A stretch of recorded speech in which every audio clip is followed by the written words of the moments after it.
Hi everyone, it's Mr. Birchall. It is Wednesday this week and we are on the third part of our writing our Stories with Dilemma, our own version. So I've spent about 10-15 minutes already writing my section. However, on our success criteria today, our third thing we needed to do was make sure we edit and improve our work. Now, we normally do this in class and this is normally part of the writing process. When we do that, we normally edit and improve in a green pen. So I'm going to do it onto the board in my green pen. If you do not have a green pen at home, choose a different colour or just do it in your pencil still, but you should be crossing out neatly and we should be trying to improve our work because our first version very rarely will be our best. Okay, we might spot some mistakes as well along the way, but today we are looking to edit to improve. So I'm going to make a start. So first thing I'm going to do is I'm going to start to read my work again. I'm going to go right back to the start. I'm going to read it. After a morning of being quiet, Zoe couldn't take the guilt any longer. After a morning of being quiet, Zoe couldn't take the guilt any longer. After a morning. Oh, I've spotted a mistake there. So I've spotted a spelling mistake. Now, if I don't spot a spelling mistake, that's fine. So I'm going to redo guilt there. After a morning of being, I'm going to improve this, I think. As quiet as a mouse. Zoe couldn't take the guilt any longer. On the other hand, Harper had spent the morning acting so perfectly, she could have won an Oscar. Quite like that, so I'm going to keep it. Okay, number 2 on our success criteria today was to still use speech punctuated correctly, so I'm just going to check that I've done that. Okay, I've opened my inverted commas. Okay, lunchtime, comma, I can't keep you in for that, comma. You need to know, though, that the missing torch belonged to my dad, and unfortunately I don't get to see him much anymore. I've finished my speech with some punctuation and I've closed my speech marks. Just going to check that's actually what Mrs. Milne said. Okay, lunchtime, I can't keep you in for that. You need to know, though, that the missing torch belonged to... I'm going to have to put a comma in there, I think. I can't keep you in for that. I'm going to get rid of that comma. I'm going to go, however, you need to know... I'm going to get rid of that. And get rid of that. Okay, lunchtime. I can't keep you in. I'm going to cross that out.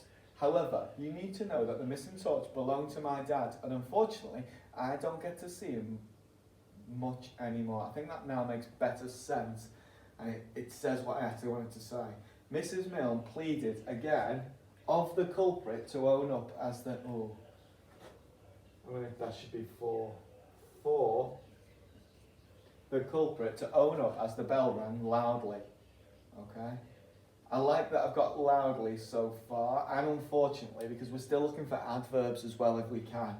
As the class quickly shuffled out of the room, a nervous Zoe hung back.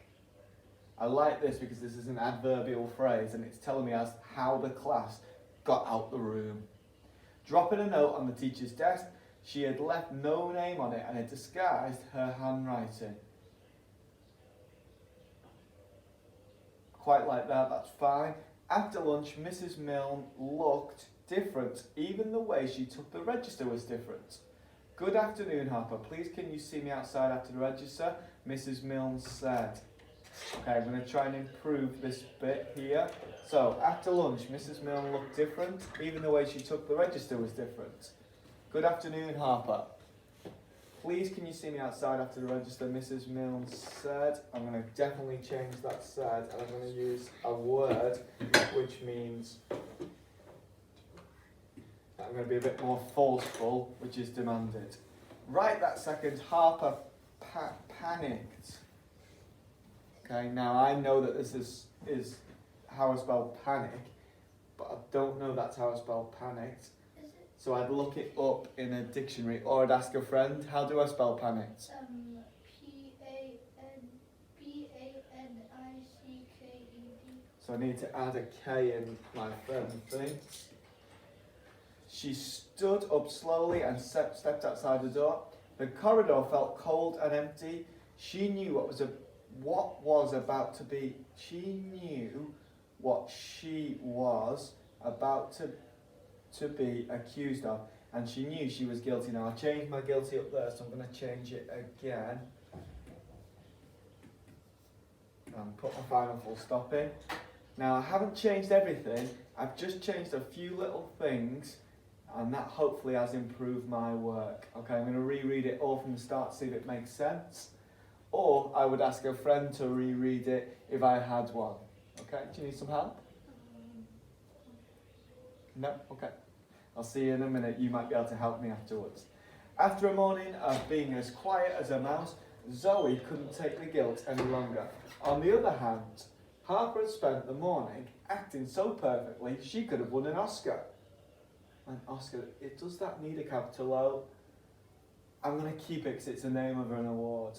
Okay, lunchtime, I can't keep you in. However, you need to know that the missing torch belonged to my dad, and unfortunately, I don't get to see him anymore.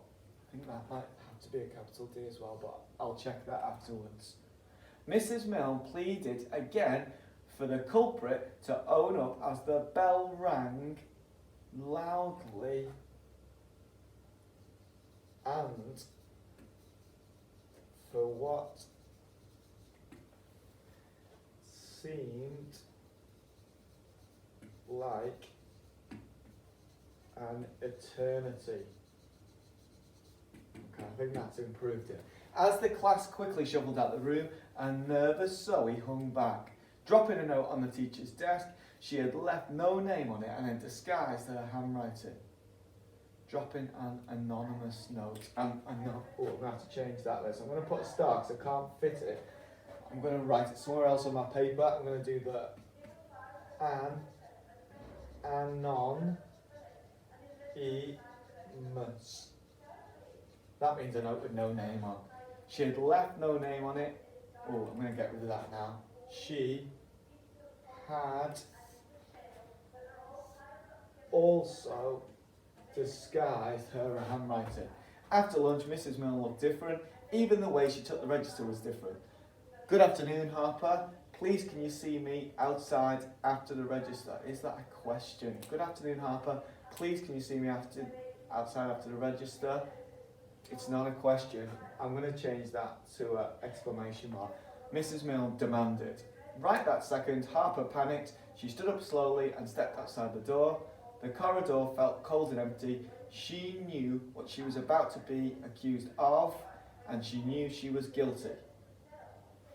Okay, so that has taken me almost 10 minutes, but that's just as important as the actual writing. As you can see, it's quite messy. However, you can see now that I have definitely edited, because you can see the difference in the green pen, and hopefully I've improved as well. It still won't be perfect. Many writers would write probably 3, 4, 5 drafts, and then they get someone else to check it before they get it perfect. But I'm quite happy with that for today. So I'm now going to save my work by taking a photo of it. And if I'm new at home, I'm going to send it via the dojo with some editing and improving on there. Okay? Have a try at home today. Can't wait to see your work. Speak to you soon.